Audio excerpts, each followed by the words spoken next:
Shock, the entire video series, deals with trauma, impellent force being committed towards our body and towards our partners.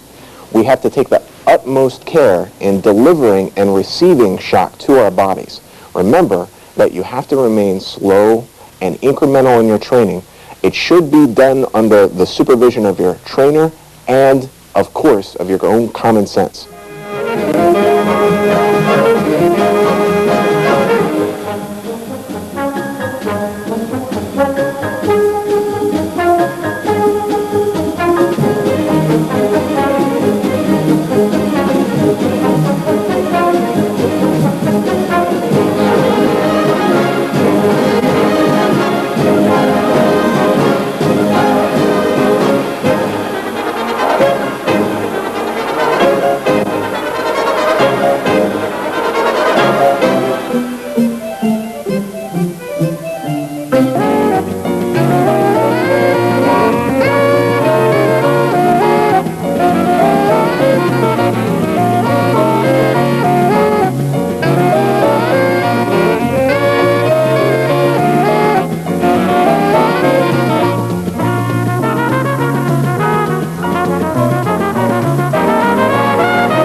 Welcome to the final edition in the Shock trilogy, Shock Engineering.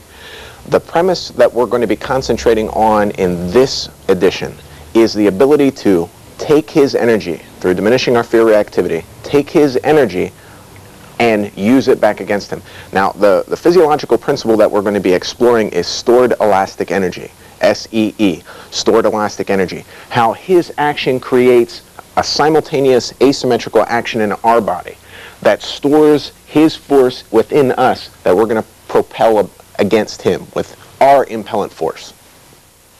We're going to begin with some basic exercises that we've taken from these three movement methods in shock inoculation. And we're going to start to work those together in a full body complement. The first being transferring weight and loading at the pelvis from one to the next. This should be nice and light, and it doesn't matter what the particular game is. This is just an exercise in weight transfer so that you're not moving linearly,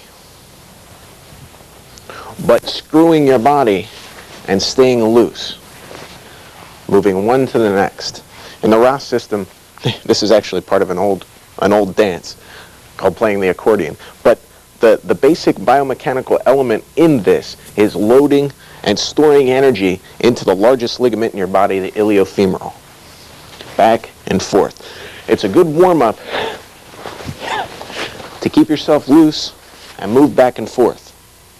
The next is to take these movement exercises that we worked with method 1 to work on the articulation of the shoulder girdle. Over, so that you're taking your deltoid and bringing it full screw over top of your pectoral muscle. Back. Now you see that the first exercise and working back and forth is going to be a major component.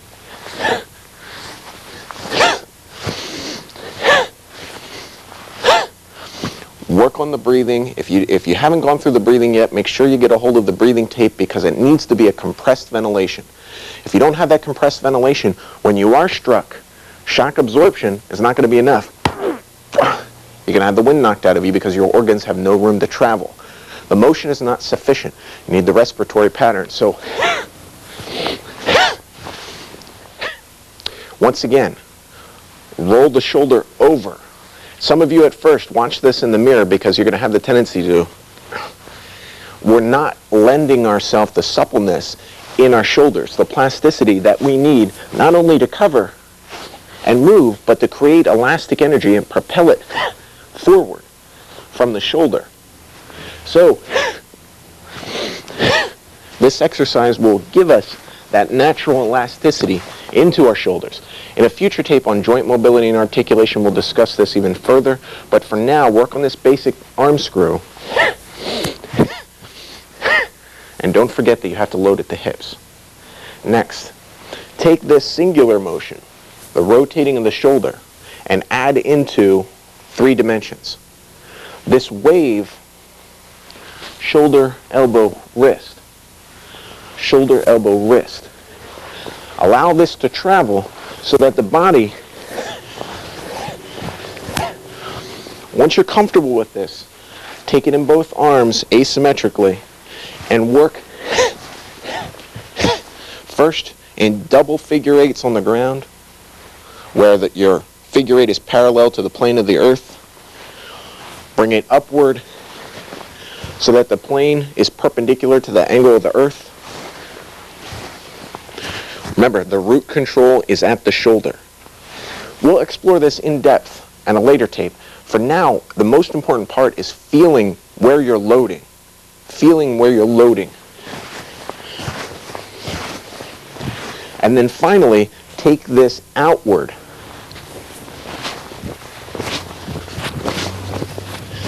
Each time returning home with your arm, let it bring back and forth so now you have a 3-dimensional figure 8, a helix. The propulsion is going to be both from the pelvic and from the shoulder girdle. The shoulder articulation is going to be one of the prime generators for capturing the force that you draw up from the earth each time.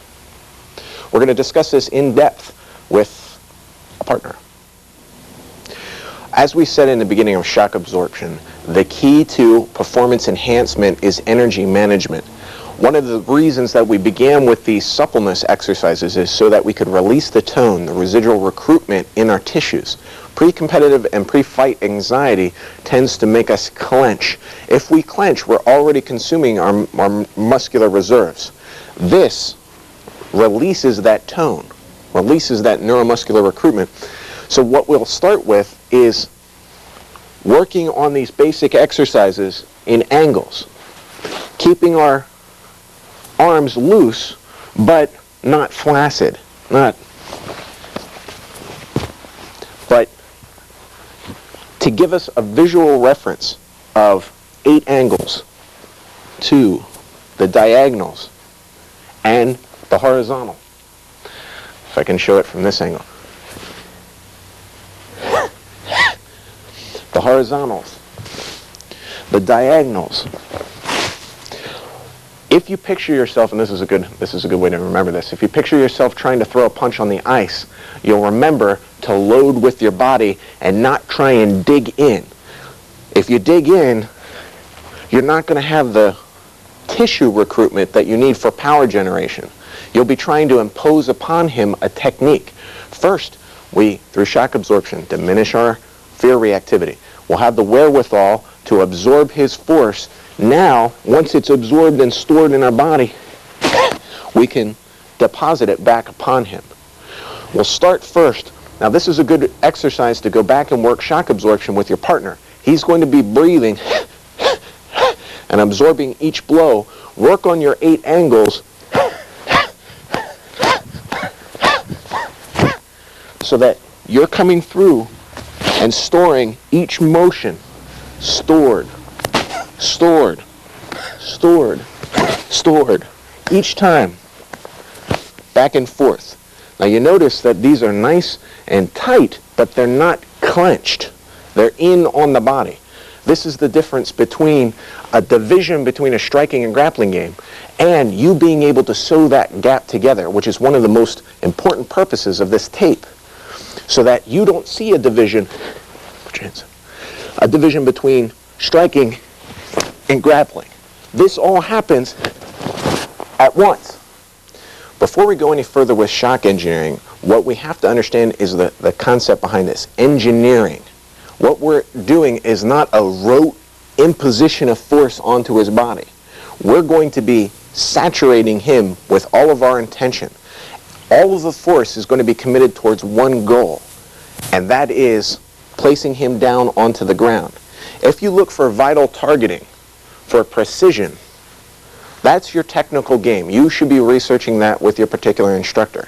As a video trainer, this should be composing the force, grabbing a hold of it so that you can engineer his downfall. This is the purpose. We're going to start by understanding the joint articulation. We're going to do a joint study of each portion of his body and how to look at shock engineering not as a method of dysfunction, but as a method of hyperfunction. We're going to facilitate his movement so that he goes to the ground. He won't have a choice because it's the way his body's designed to move. If I try and move his body dysfunctionally, for instance here, if I'm trying to hyperextend the elbow, he instantly resists this because his body is designed to resist dysfunction. But if I move his body the way, this elbow, the way it's designed to move, he helps because that's the way the function leads. Function. We'll start with the neck.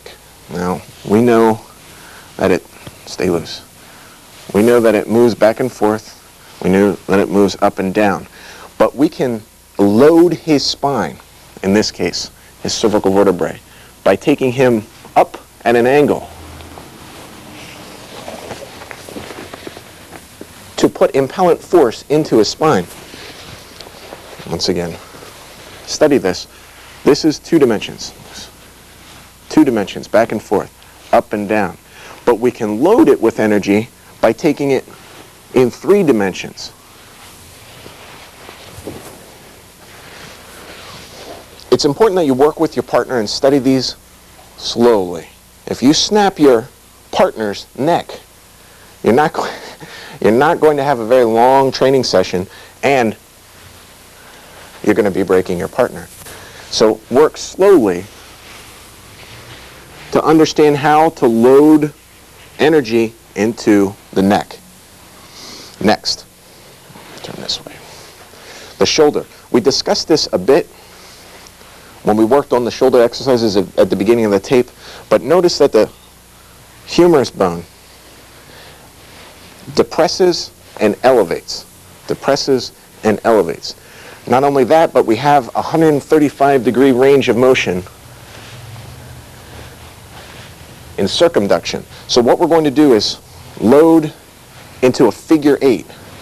The bone is going to come back. We're going to depress it and come forward. Elevate, depress. Elevate, depress. Elevate, and depress. Now, right now, this is a good angle before he moved. 2 feet. These are 2 points. Any 2 points form a line. He is now having a perpendicular angle. Any perpendicular angle to this stance integrity is a breach of his stance integrity. So if you have these 2 points and you intersect it at a perpendicular angle, his breach of stance integrity is at a triangle point at any line perpendicular to it. It's the way his body's designed to function. So if we load his tissues, I'll give you this angle. Load his tissues, his body wants to go in that direction. It has a preference. This is different than trying to impose a technique upon him.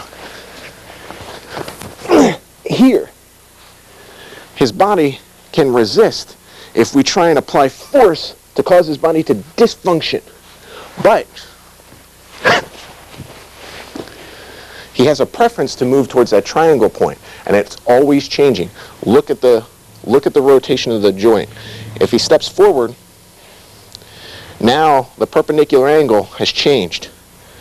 So the orientation is different. The shoulder towards the triangle point.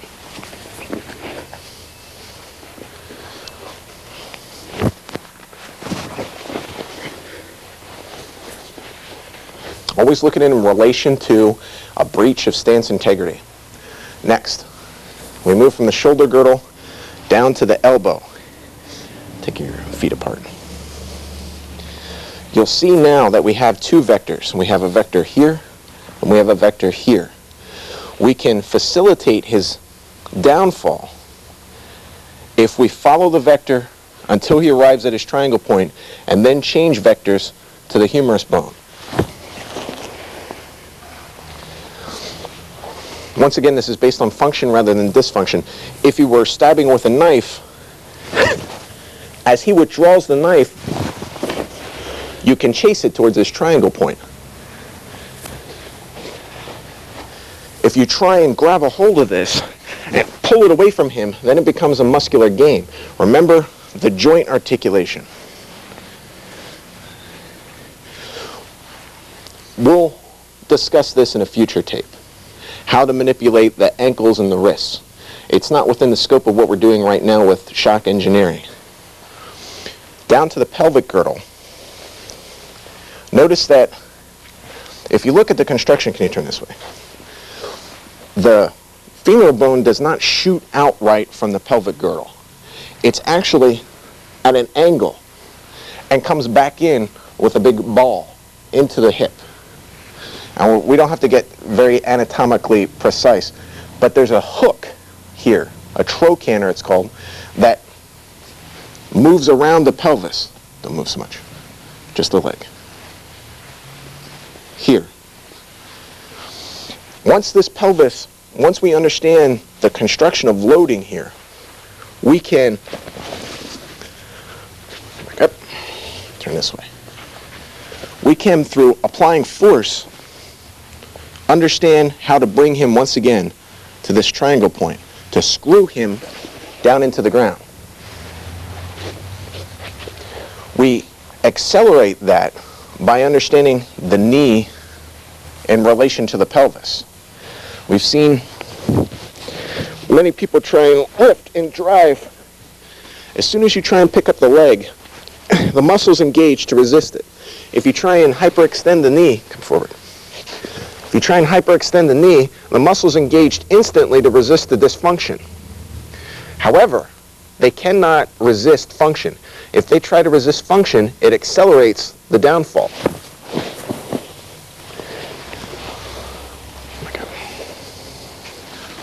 So from here, not straight along in a linear fashion, but you want the femoral bone to rotate at the femoral joint. So the shoulder comes back and rotates down. It doesn't require much force because it's function over dysfunction. Once again, the ankles and the wrists are another topic for shock engineering. They're not critical for us to explore right now, but the main purpose is understanding how to embed force into the hip, knee, shoulder, and elbow. Now what we're going to do is we're going to go back and sew in together 1, 2, and 3 methods. We'll start with method 1 on allowing, go ahead. As he comes in with that impellant force, we're just going to shortcut it and allow his force to travel right back into him.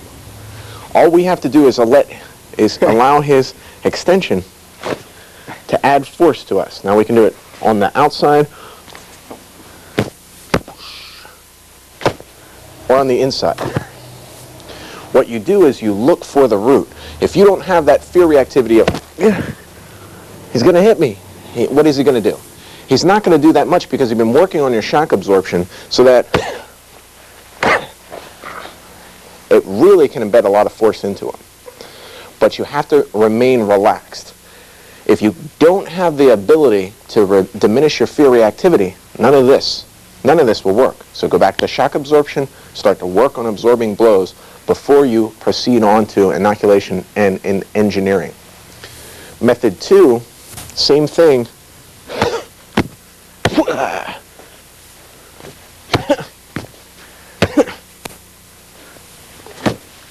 He's committed. Now we're going to let it slide slower.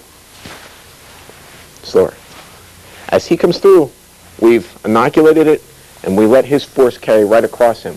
I rang his chimes the first time we did this. It's a first here, and then across. Here, and then across.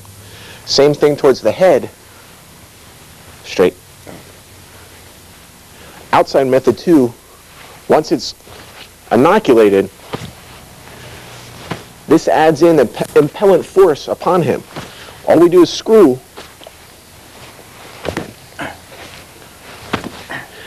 Because this stores, like we worked on at the beginning with the basic movements of storing and releasing this energy.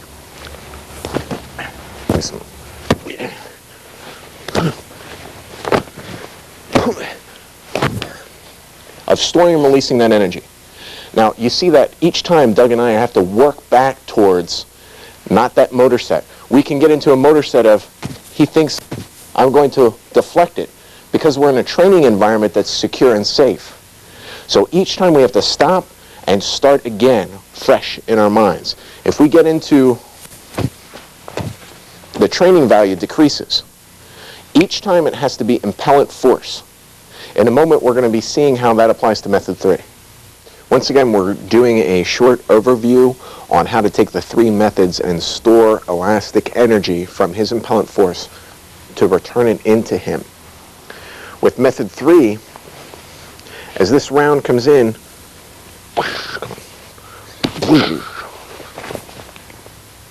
slow now. His energy folds this and throws it around. If you miss, you're going to take a shot. So remember, drop back down to shock absorption and work slowly. It comes around. If you clobber your partner, he's not going to stick around very long. So work these drills slowly so that you're starting to explore how to take this impellent force and work to store every force. If he concludes every large motion with a small motion, store that and preserve it so that each time you're coming back to this basic drill of storing and releasing elastic energy. On the outside, as this swings around, outside method 3, let your fist store and slash across.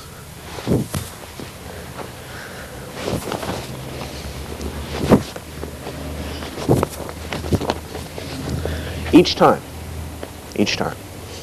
Go through method 1, 2, and 3 and explore those. And we're going to go a little bit further in just a moment. One of the things that we can do to capitalize upon his fear reactivity is when his arms are tight, once again, we said this before, relax for a moment, that we need to be absent of the distinction between grappling and striking. If we think only here or here, we're going to be missing a gap in between. We want to flow in between them. That's one of the things that the ROS system can help us do. So in between that, if we suspend that concept of a distinction between grappling and striking, none ever so apparent as this. If his tight guard, he feels that impellent force, his fear reactivity is going to tighten against that. That's going to load for us and pull his body where we want. You don't need to grab a hold of it.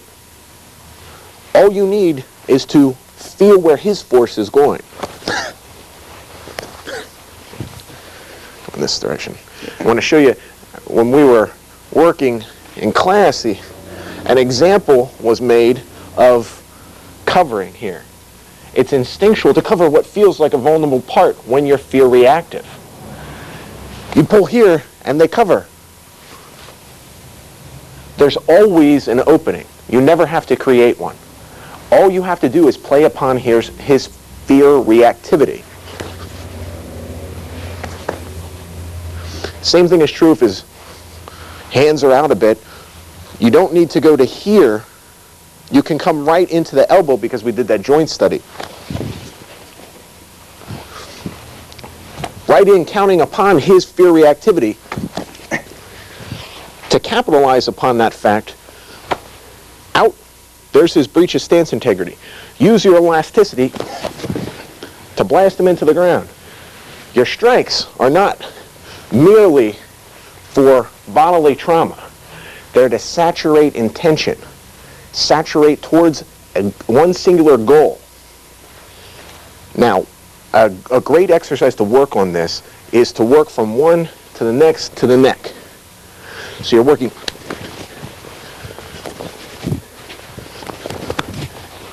Where you're working, these aren't, put your hands down for a minute. These aren't grabs. These aren't strikes. What are they? They have impellent nature, but they also hook. That's what we mean by the absence of a distinction between grappling and striking. Don't think in those terms, or you'll be committed to only one goal, only one application. This can be whatever it needs to be. Anything that you need it to be, you control his body. What we'll be seeing in a moment is how to take that nature from these basic exercises and start to apply to them our technical skill families. Remember, force is force. It doesn't matter from where you translate the force to his body, and you can do it in non-standard fashions if you understand the mechanics of bodily function, with an absence between striking and grappling. One of the things that we see quite frequently is this position.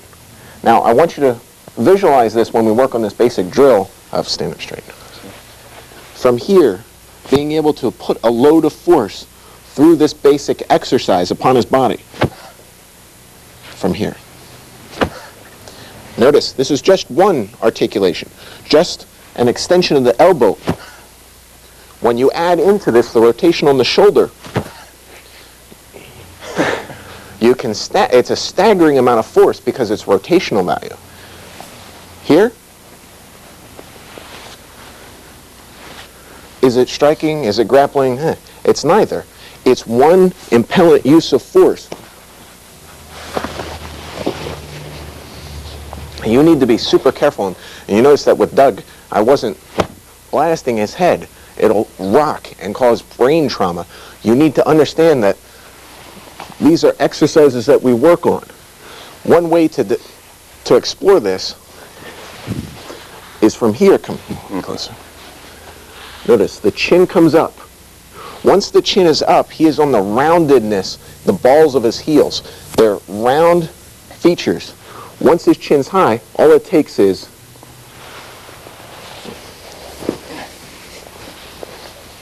slide. Now, here's another feature. We see that it's saturation of intention. Saturation of intention. Up. Now he's going.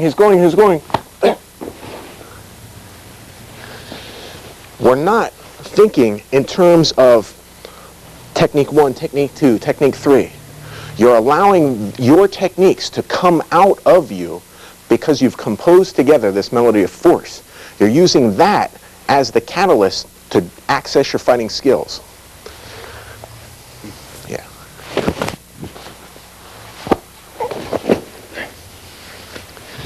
Everything towards one intention rather than multiple tactics. Think of it as one fluent strategy. One fluent strategy. We can use this in various ways. Even if you get tied up here. Is it a strike? I've seen so many grapplers who are, once they get a hold of the body, they think, I must wrestle. I've seen so many strikers that feel, I must strike because I'm not touching. It's neither. This impellant force is what you're addressing, rather than a technical skill base. Think of it in terms of force, and you can draw out of yourself and have access to your skills. Once you understand the aspects of shock engineering as a viable strategy to bring together your technical skill families, you can see that even in one motion, you can hit a person multiple times because you have saturation of intention. That's the main strategy that we're focusing upon. The first thing is he throws whatever round, and we try and store and counter that, and he slips. He slips, but we're not committed towards one technique. We're committed towards our strategy.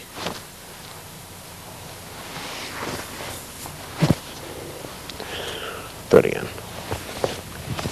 It misses, but only that singular technique. We have together a fluid strategy.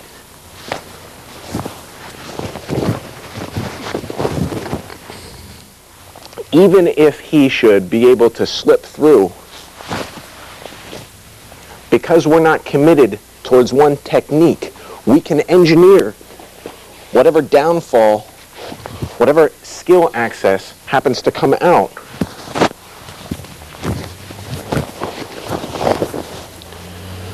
Because we're remaining fluid and we're working through an overall strategy.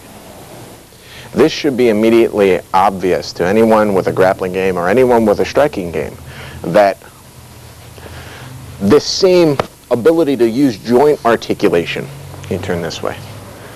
If you miss, you're not left out in the void.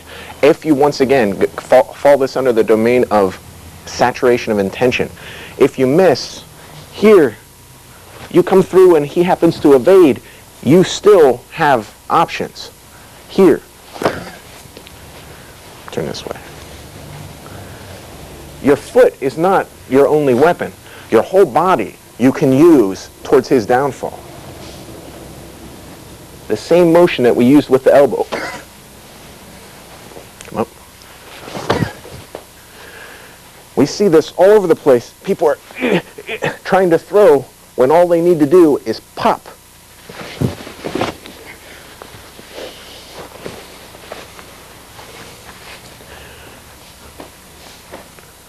Not and he goes flying. How many times do we see this? Turn. Okay. People trying to chop at each other's legs. Up and step. All you have to do is step to the ground, because this impellant force. Now notice, once you get more and more comfortable with engineering, it's not just method 2, but it's method 3.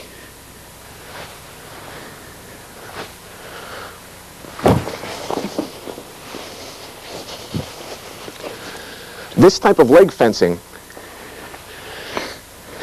on failed spread here. On failed kicks, failed. Towards the intention of taking him to the ground. Stand right at that angle. Throw.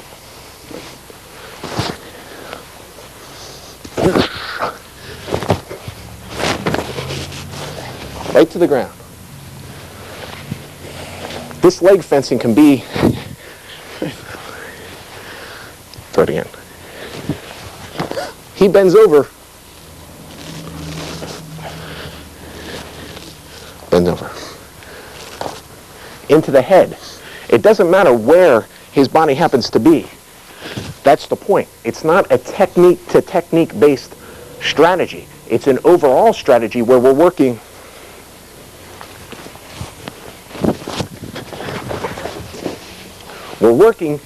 to use our whole body as a weapon against him. Saturation of intention to engineer his downfall can be used not in just addressing the impellant force, but noticing that there's a coupling of forces involved. If this comes forward, that opposite shoulder is dropping backward. Even if it's fast, it has to go back. The body works asymmetrically. It's impossible for him to effectively, drop your hands, Isolate the body so that only one appendage is launching. If you're attacked like this, you're in the wrong place. But, go ahead. This, not too much. There, perfect. You can see how the shoulder needs to drop. What we're going to do is we're going to count on that coupling of force. Okay. And we're going to capitalize on it. His body has that natural screw. We've worked on this before.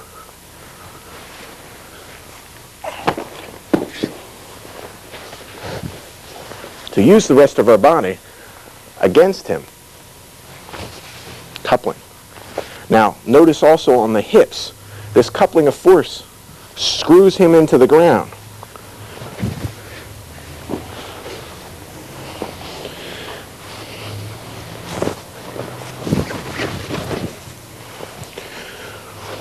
It looks like, he charged in for a single. All you're doing, remember, your melody is of force. Take the force and capture it. Your individual skills are superfluous right now. You implement what you need. You'll have access to it if you feel the shock is coming through. Now you can do this in various ways because it's not an individual technique. It's how the body functions. Slow. You can even do this with impellant force to screw him into the ground.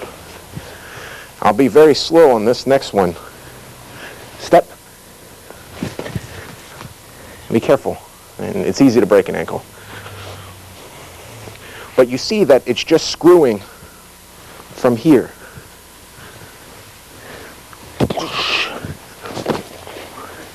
Screws his body.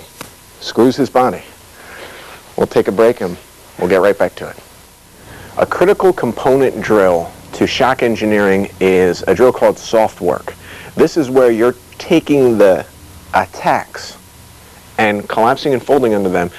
Remember, soft work will not function if you haven't been working on shock absorption, and it will not function if you try and stop incoming force, if you shock the shock.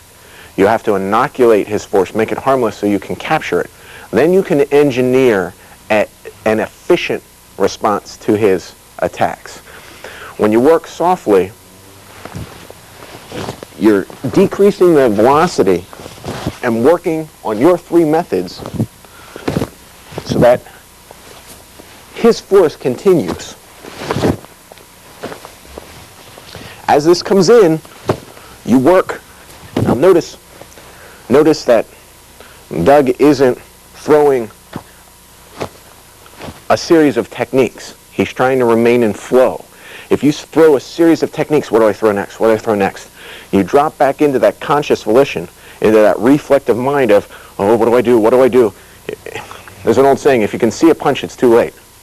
What you need to do is relax. The purpose of this drill is flow. Don't accelerate. You need the proper time framing. If I'm moving at 3 units of energy, he's moving at 3 units of energy. We have to be equivalent or there's no training value to the drill. So slowly, in flow, look for the means to move along with him and capture his energy. Same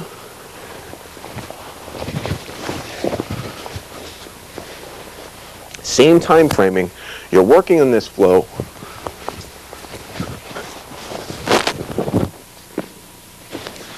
To keep going back and forth,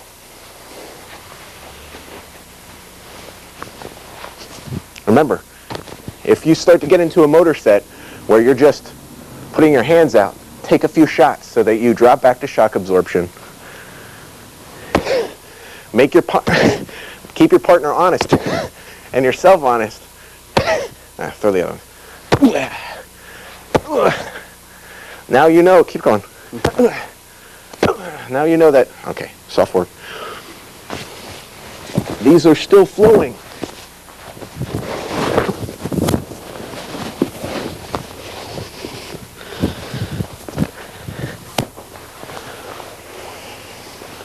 Where we're working in fluidly. Now, keep going. Soft work is meant to keep a hold and manage his body force, his bodily force. This does not mean he's a wet noodle that you can come in and apply a technique. He stays in motion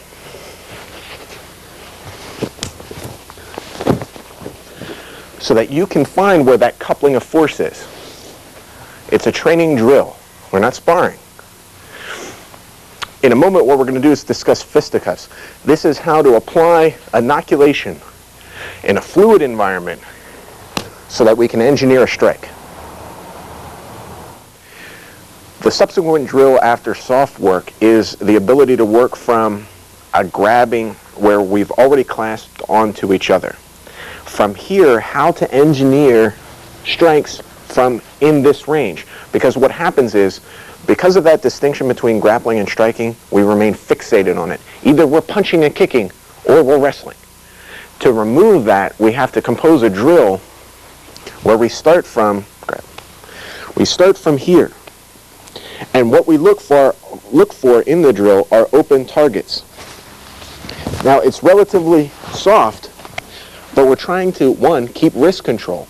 If we keep wrist control, and we can use our pec lat lock to keep control of his arms to engineer strikes as well. Is it a takedown?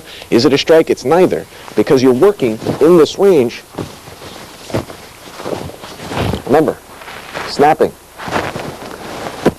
Snapping.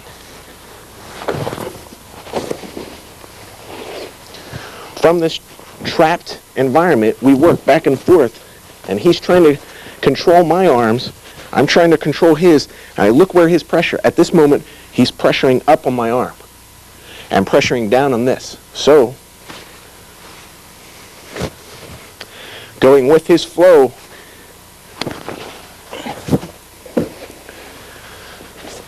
to feel where he is pulling me to apply whatever techniques you have in your repertoire. Working back and forth. Next, what we're going to do is we're going to feel the impellant force pulling us into our striking motion. When we embed force upon him, we'll start with a drill here. He's rotating over onto our chest, and we're rotating out. So it's method 1, method 2 on me. Method 1 on him, push. Method 2 on me. I'm trying to allow his force to continue unhindered, and he's trying to bring his force over on top of me. Now, we're going to add into this me twisting method 1 onto him.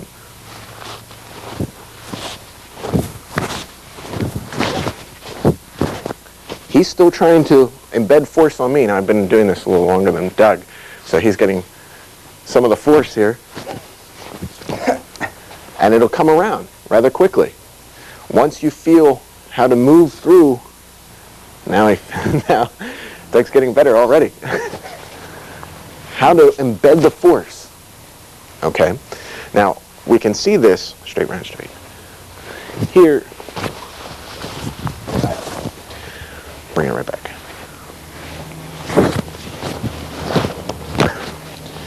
How you're taking his withdrawing motion to put force into him. I'll do it one more time.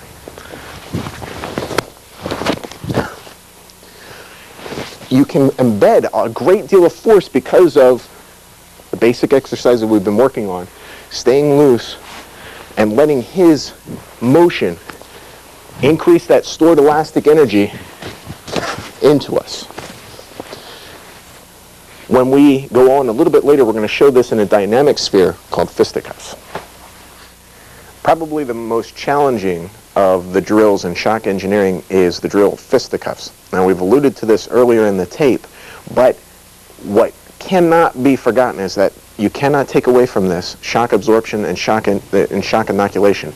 If you're still fear reactive, this becomes a limited sparring environment. That's for your technical content, for you to work on the techniques of your individual style of martial art. Fisticuffs is a dynamic sphere where you're working on absorbing and composing force so that you can engineer the launch, where you're engineering an access to your individual fighting skills.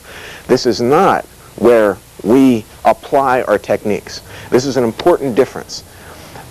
A flow drill in a dynamic sphere. You need to remain loose and supple. If there's pre-competitive or pre-fight anxiety involved in this, there's not going to be any training value. So drop back the shock absorption and work on this. Work on this. Shock inoculation is when you create those planes of that impellant force so that it can travel, and it does not daunt your form. You remain supple and loose. Now, Doug and I are going to do a few examples, but I'm going to try not to narrate through this.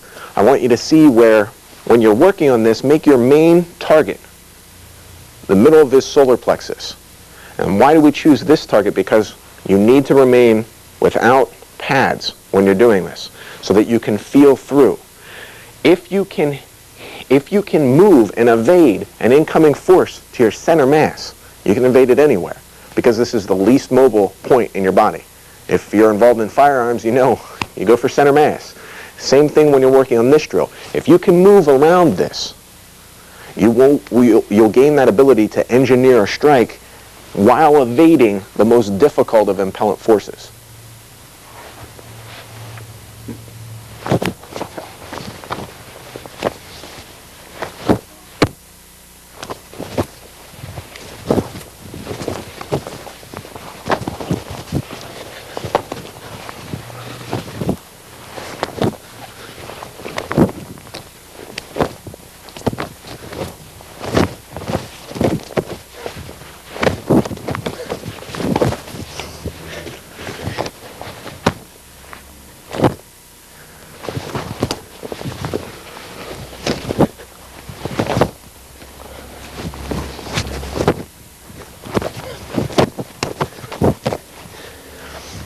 You can see how this has to be loose. And Doug and I are frequently smiling through this because you see that sometimes, and we're not going to talk about this too much in shock engineering, but you're introducing a false target.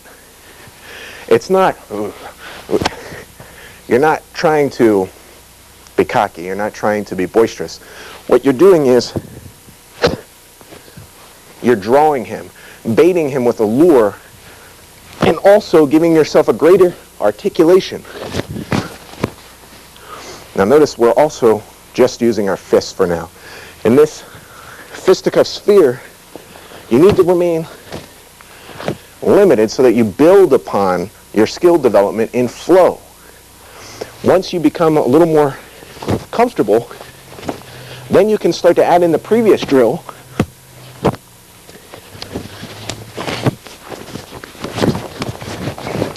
where you're working on your particular skills in a more dynamic sphere. But you see how we dropped from fisticuffs right back into controlling in this trapping drill to work around and start to improvise. And this is the most important part of shock engineering. If you do land a blow, it's to orchestrate that takedown rather than looking for vital targeting. This is the technical content of your individual style. You work to try and saturate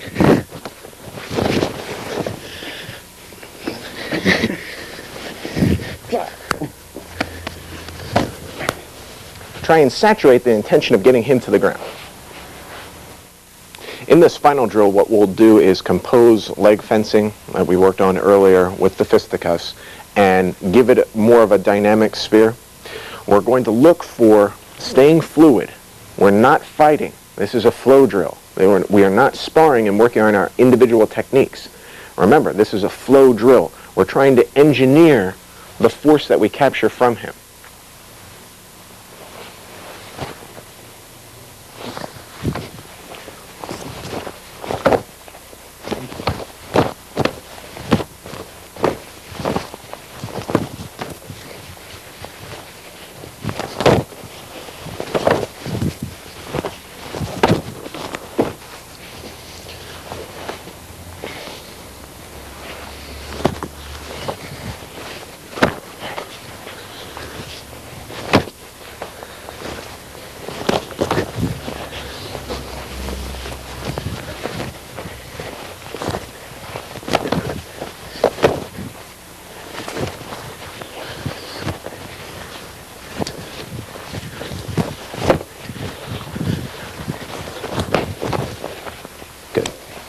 you see that you have to remain loose. And Doug's flowing into the next move from one to the next, breathing, remaining relaxed. It's not a fighting environment, but a drill where we're exploring flow in a more comprehensive sphere. What I wanted to do is, before I conclude this tape, I wanted to thank my friend Doug for helping out throughout the course of this. He took quite a few blows, and we could connect the dots with some of these bruises, but he's been working on the tape too, so absorption is good for him. Thank you.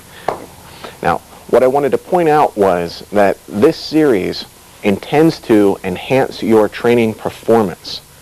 All right? This is not something that you have to add on to the skill base that you're already doing. These aren't skills. These are attributes that you're honing on your individual skills.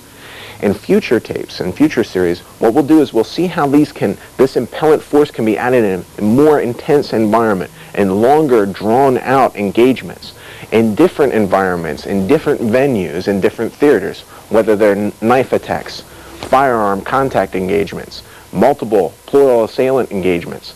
All of these different environments start to tweak and change the sphere of activity so that we have to see how to manipulate the shock, whether it's absorption, inoculation, engineering. All of these have to be inserted into these new environments, these new scenarios for us to explore and take our individual technique skills and place them, improvise them so that it's one fluid series.